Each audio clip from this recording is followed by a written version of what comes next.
So, kamusta po mga ka-Streetwise? Ako po si Takeru Miyamoto at welcome po sa aking munting channel. So, mga kababayan, ito. Okay. So, confirm na po na meron po talagang nahuli dun po sa Qatar na OFW na mga bobong mga DDS. So, sa hindi lang po nakakaalam mga kababayan, actually balita na ito nung matagal na, mga 5 araw na ata itong balita, na meron pong mga taga Qatar na OFW po na mga kababayan natin mga Pilipino ang nagrally. Mga tanga-tanga po kasi sila. 'Di ba? Pupunta-punta kayo sa bansang Qatar na alam yung bawal yung mag-rally, nag-rally pa rin po kayo. Oh, so ngayon, confirm po ito. So fake news po yung sinasabi po ng mga DDS po sa Qatar na hindi daw po totoo yung mga nahuli. Tingnan niyo itong mga DDS po na sa Qatar, tanga-tanga po kayo. Nahuli ng mga kababayan ninyo, tinatanggi nyo pa. So paano matutulungan yan? Kayo di ba tulungan yan? O rally ng mga tanga, sabi ni Ballpoint Man. Uy, kamustahin mo si Mima, Ballpoint Man na. So ito. So sabi dito, OVP to help arrested Filipino rallies in Qatar. So ngayon, syempre, nangako po. Syempre, kailangan mangako ni Baby Sara Duterte, di ba?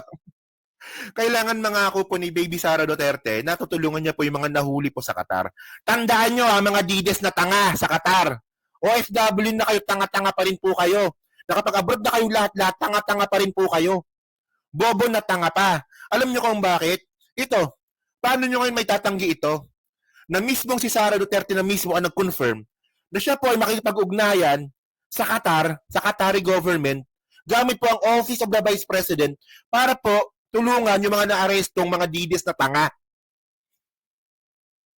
O, di ba? O. So ngayon continue natin. So ngayon, ang malinaw dito, tutulungan po ni Sara daw. O, ngayon, so paano nyo tutulungan? O, tanong dito, paano mo tutulungan? O, pag-usapan natin yan So sabi dito, Duterte said that the Office of the Vice President will coordinate with other agencies to discuss what kind of assistance they can extend to the arrested Filipinos according to Maris Umali's report on Unang Balita on Tuesday. So hindi ka palalayain. Assistance lang pala eh. Kita nyo? Kasi ang paglaya po sa mga OFW, mga kababayan, trabaho po yan ng DFA. Trabaho po yan ng embassy. At yan po ay naka-under po sa presidente. Hindi po yan hawak ng vice president. So ang magagawa lang pala ni Sara dito, assistance. O baka kailangan nyo ng kubus. Kaya humus. Diba? O baka nagugutom na kayo, baka kailangan nyo ng kubus. Ay lang po kayong bigay ni Sara. Kaya yung samon, okay, yung mga masarap na pagkain, di ba? Samon, o kaya Arabic biryani, yan. Baka siguro ganyan. Wala pala kayo eh. Wala. Yung kayo lang palang ibigay ni Sara sa inyo, kubus eh. Kita nyo, di ba? Sabi dito, isipin nyo si Sara Duterte, habang nag-i-enjoy po sa Netherlands pa-shopping-shopping, pagala-gala, at minsan dinadalaw si Digong, kayo naman nakakulong. Anong magagawa ni Shinimet sa inyo, di ba? Shinimet, parata nga pala, Actually, yung parata, masarap yan, ha? Okay, so sabi dito. Paborito ko yun, ha? At saka yung yung matchbush. O kaya isa pa, ano pa? Yung kanin. Ano man tawag doon yung kanin? Yung kanin. Ano ba? Ano man tawag doon? Yung kanin, kalimutan ko na tawag doon sa yung buhagag na kanin sa pagkain ng Arabic na may manok. Sabi dito, Oy, Takeo, maraming salamat, Tamura, Okay na po, naka-recover na po ako. Kabsa, kabsa. Yan, kabsa. Hindi, biryani, okay, masarap yung biryani. Yung kabsa pala, yung niluto sa yung niluto sa kubon. Oo. Ayan lang pala kayang ibigay ni Sara, So sabi dito, kabsa. So sabi dito, ayoko lang kung anong tawag sa Qatar, pero sa amin kasi sa Saudi, kabsa. Ang tawag sa amin sa Kuwait naman, matchbush. Oo, yun. So sabi dito, Malacanang also assured that the Philippine government would not abandon the arrested Filipinos, would given them assistance. O, di ba? So pati rin po Malacanang mga kababayan, hindi po sila tatalikuran. So ang point ko dito mga kababayan, O, ang masbush sa Qatar. Oo, sa Kuwait din masbush. Oo. Yan. O yung falafel nga pala, no, di ba? Relate yung mga mga taga Middle East, no? O, pinakain ko yung asawa ko ng falafel, hindi nagustuhan. Oo, hindi niya nagustuhan. Pero masarap yun, ha? Okay. Foreign Affairs Undersecretary Eduardo De Vega has clarified that 20 Filipinos were arrested so 20 Filipino na for holding a political demonstration in Qatar and not 17 as earlier reported. O 20. Ito na yung update natin. 20. 20 po na OFW ang nahuli. O, di ba? So ngayon, mga kababayan dito, ito yung point natin. Okay. Ngayon, meron tanga-tangang DDS dito sa Qatar. Ito lang yung challenge. Alam niyo itong OFW po na to, no? Hindi ko na papangalanan, baka sumikat pa to eh. So, taga-Qatar po ito. Taga-Qatar po siya. At nag-viral po siya. Nag-viral siya. Kasi syempre, paniniwalaan ng mga DDS, yung kapo nilang DDS na sa Qatar. Eh, sabi nga ng DDS na to, hindi daw po totoo yung mga nahuli. Ang tanong dito, kung hindi pala totoo yung nahuli, o ngayon, kinonfirm ni Sara Duterte na mayroon talagang nahuli, tutulungan mo ba sila? Isipin mo yan, ha? Sumikat ka na nga lang sa pagiging tanga pa. Pwede ka naman sumikat sa ibang bagay, sa social media, sa pagiging tanga pa. Kapwa mo OFW sa Pilipinas, baka kapwa mo OFW Pilipino sa Qatar, nilalaglag mo at sinasabi mong walang nahuli. Uy, muton biryani, masarap yun, oo. Lalo na yung taba nung muton, ihalo mo sa kanin na ganun. Kung sarap talaga nun. Oo. Kakamiss tuloy yan. Mahal sa Pilipinas yan, no? 1,000 isang order ata ng muton biryani, oh. So ito, puro pagkain. So tingnan nyo to, ha? Tingnan nyo, ha? Meron siyang dito, meron siya ditong dare. Tingnan nyo, ha? Katangahan nito, eh. Oh. Ito sa mga vloggers and media dyan sa Pilipinas na nagpapakalat na ang mga nahuling Pilipino dito sa Qatar ay dahil sa rally. Magpakita po kayo ng kahit anong video or picture man lang. Ay, no? Tanga talaga to, no? Tanga ng OFW na tanga pa rin. Na meron talagang nagaganap na rally nung gabi, 27 March 2025, mismo doon sa venue ng nagkahulihan. Ngayon, kung wala kayong maipapakitang video or anumang picture na may nagrarally nga o may nagaganap na rally, tigilan nyo na po yung pagsasabi na ang mga Filipino dito ay nahuli dahil sa rally kasi nakakahiya po kayo. Hindi, mas nakakahiya ka. Putang ina mo ka. Oo, sorry. Ayoko magmura, sorry. Pasensya na, sorry. Erase. Sorry. Hindi, pasensya na, no? Kasi ang bobo eh. Mas nakakahiya ka sa pamilya mo. Nag-viral ka na lang sa pagiging tanga. Tingnan mo, ha? Kinonfirm na po ni Sara Duterte. Di ba kinonfirm po ni pasensya na. Erase. Kinonfirm na po ni Sara Duterte na meron talagang nahuling OFW sa Qatar, ikaw sasabihin mong wala. O, di ba? Tandaan nyo mga kababayan na ang nagbalita na nito, DFA. Ang nagbalita pa nito, what they call this, Embassy ng Pilipinas sa Qatar. At meron pong yung Jerusalem Times, binalita rin po yan doon. Tapos ikaw OFW ka na, taga-Qatar ka, actually, ito pa, no? Meron pa siyang post dito, eh. Tangay, no? And actually, mga kababayan ito, ha? Ako po galing po akong Middle East. Di ba? Galing po akong Kuwait, 4 na taon. Tapos, less than 1 year ako sa Bahrain, eh. Tapos, 7 taon nata, or 6 years ata ako sa Saudi. So, mga kababayan, ang point dito, ito sa mga taga-Qatar dyan, kung meron makakapanood nito na taga-Middle East, alam nyo naman, na kapag sa Middle East po, pag meron pong inuhuling mga immigrant, hindi po pinipicturean yan. Pag may picture kayo makikita dyan, naka-blurred yung mukha niyan. At hindi sinasabi kung anong nationality. Minsan sinasabi dyan Asian, o kaya immigrant, di ba? Foreign worker. Ayan po ang nilalagay po sa mga dyaryo. Alam ko yan eh, nagtrabaho ko sa sa Middle East eh. O kayo rin po sa Qatar, ganun din po dyan. Di ba, pag yan po binabalita po sa media nila, binoblurred po yung mukha niyan. Tinatago po yung identity niyan. Tama, di ba? May pit ng media maski dito sa Dubai, di ba? Hindi yan tulad dito sa Pilipinas. Na kunwari, tatay ng rape, papakita pa yung mukha ng tatay. Di ba? Hindi nga, di ba? Alam nyo, naalala ko lang, no? Itong si Ben Tulfo, meron, ewan ko lang ha, itong si Ben Tulfo, meron siyang, kita nyo kung gaano kabulok ang media sa Pilipinas ha. Itong si Ben Tulfo, meron siyang in-interview na rape. Naalala ko lang bigla, no? Meron siyang interview ng rape. Sa Oman, ganyan din, di ba? Di ba, hindi pinapakita yung mukha. Ganyan, di ba? Ganyan, di ba?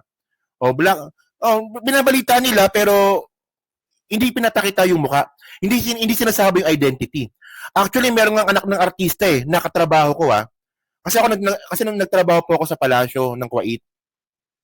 So meron akong katrabaho doon na anak ng artista. Sumalangit na patay na kasi siya. Siya po nahulihan po siya ng drugs.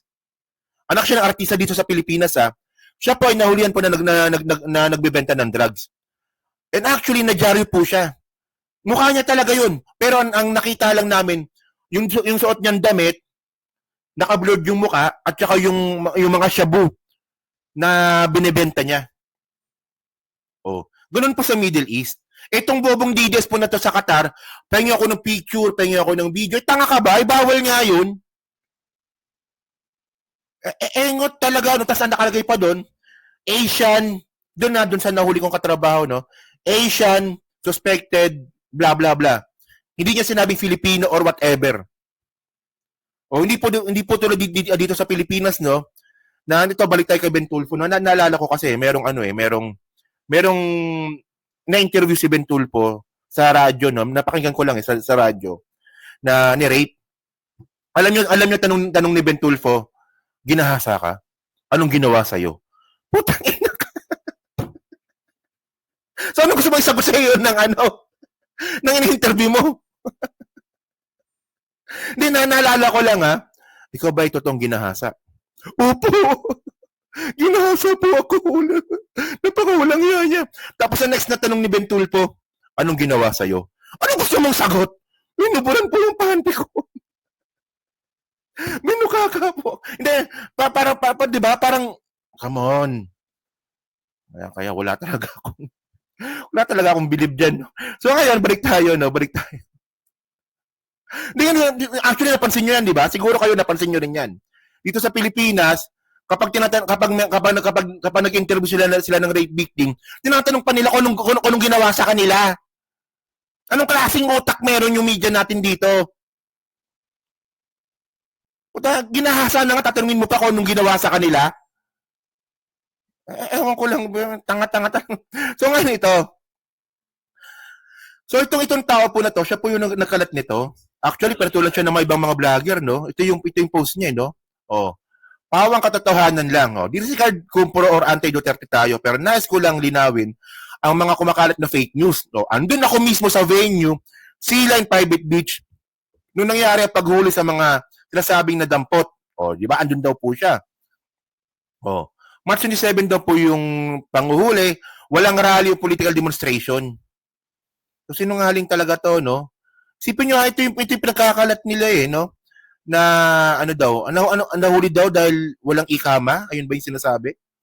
Walang, so, fake news na kababayan. Kaya sabi ko nga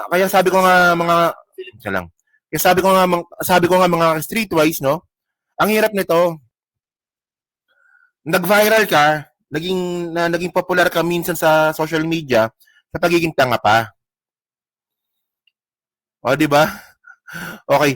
27 kasi siya pumunta. O nga, 28 na kahulihan, 27 siya pumunta. O nga. So ngayon, mga kababayan, ito po yung sinasabi po natin. Natutulungan daw po siya ni Sarah. Sila. Yung mga OFW po natin sa Qatar. Ito sabi niya dito. Sa mga Filipinos na naaresto sa Qatar while demonstrating for PRRD. Yes, oo. Anong balak mo?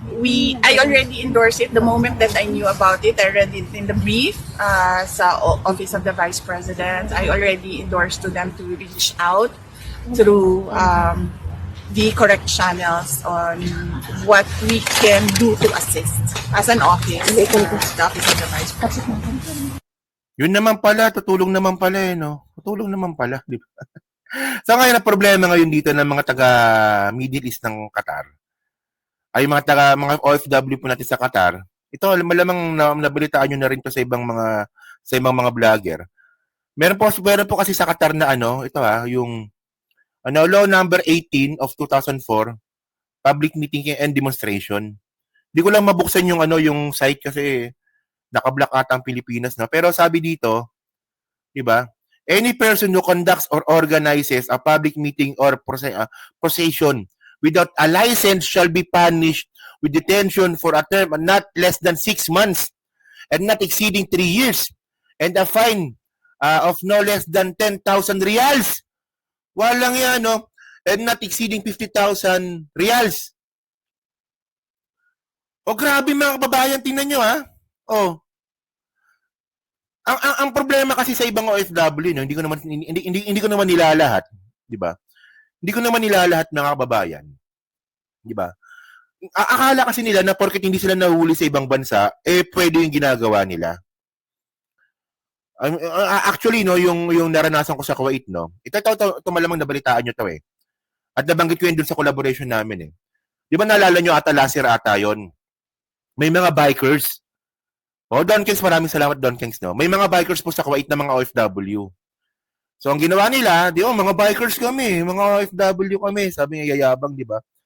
So ang ginawa nila, nagbike sila, grupo sila eh. Siguro mga 20 ata silang nagbabike, no? 20 or 30 nagbabike sa Kuwait.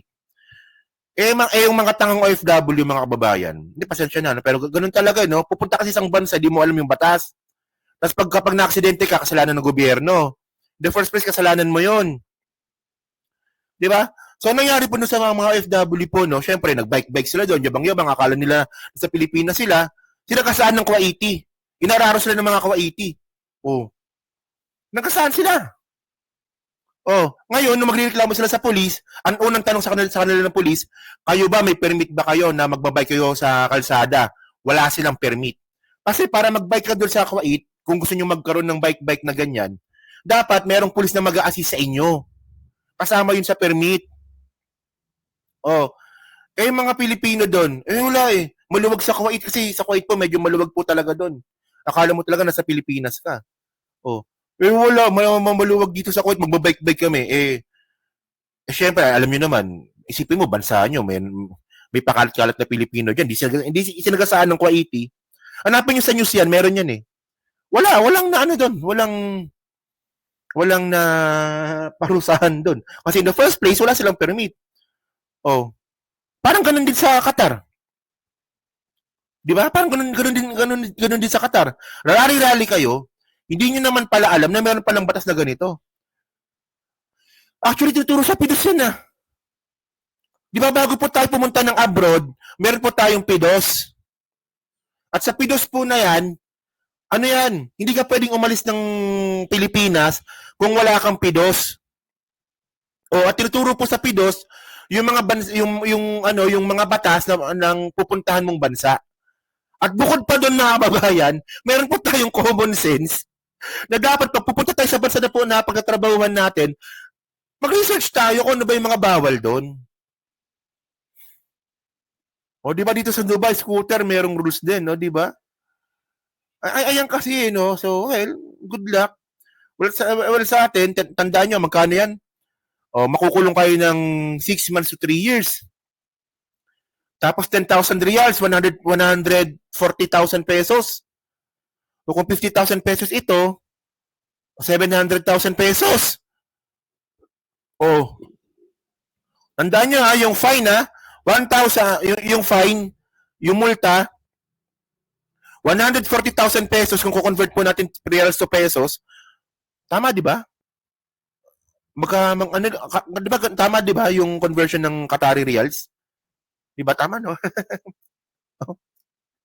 So 140,000 pesos hanggang 700,000 pesos. Di ba? So ganun, no? So wag tulungan mga yan. Alam mo kung ganun. Hindi, mga kababayan pa rin natin yan, pero sana mabigyan lang sila ng leksyon. Ayun lang yun. 15 pesos per Qatari Riyal. O, para 15 pesos. O, di ba? Almost 150. O, isang kukuha ng pera yung gobyerno natin para, di ba? Para palabasin yung mga yan. O, di ba? Saan? Saan tayo kukuha? O, so 1660. O, so 160,000 pesos pala kada tao. O, di ba? So yan no. So thank you mga kababayan no. So diyan po sa Team BP no, ano pa masabi niyo nga po dito sa ginawang katangahan po ng mga bobong mga DDS diyan po sa Qatar. At kayo ba, sa tingin niyo ba, hindi ang tanong dito no, anong matutulong ni Vice Presidente diyan po sa mga nahuli po sa Qatar? Tandaan niyo ha, si Vice President Sara Duterte wala na pong budget. Ang budget na lang po ng ating Office of the Vice President operation budget na lang po 'yan. Wala na po silang pang-ayuda ngayong taon. So ano matutulong ni Sara dito? 'Di ba? Ang tandaan po natin pagdating po sa foreign relations, 'di ba? Ang may hawak po nito presidente, hindi rin naman po vice president. Oh. At ang problema pa, OFW itong mga to. Oh, paano yung pamilya ninyo dito? Alam niyo nakakatawa dito mga kababayan, yung sinasabi nilang no remittance day na katotoo. Hindi sila makapagpadala hangga't nakakulong sila. Buti nga sa inyo. O, di ba? So, yan, no? So thank you, mga kababayan. So, kayo po, ano pa masabi nyo nga po dito? Zero remittances in 3 years. Ano pa masabi nyo nga po dito sa ginawang katangahan po ng mga DDS OFW dun po sa Qatar? At kayo ba, naniniwala ba kayo na matutulungan sila ni Sara Duterte? Yan na. So, pa-comment lang po sa baba at binabasa ko pong lahat yan. At syempre, no, sa Team Replay, pa-like, pa-subscribe. Kung di naman kalabisan, pa-share na rin po ng video po na to. So, mga babae, no, next topic tayo, puntahan natin nila. Deserve nila yan, no?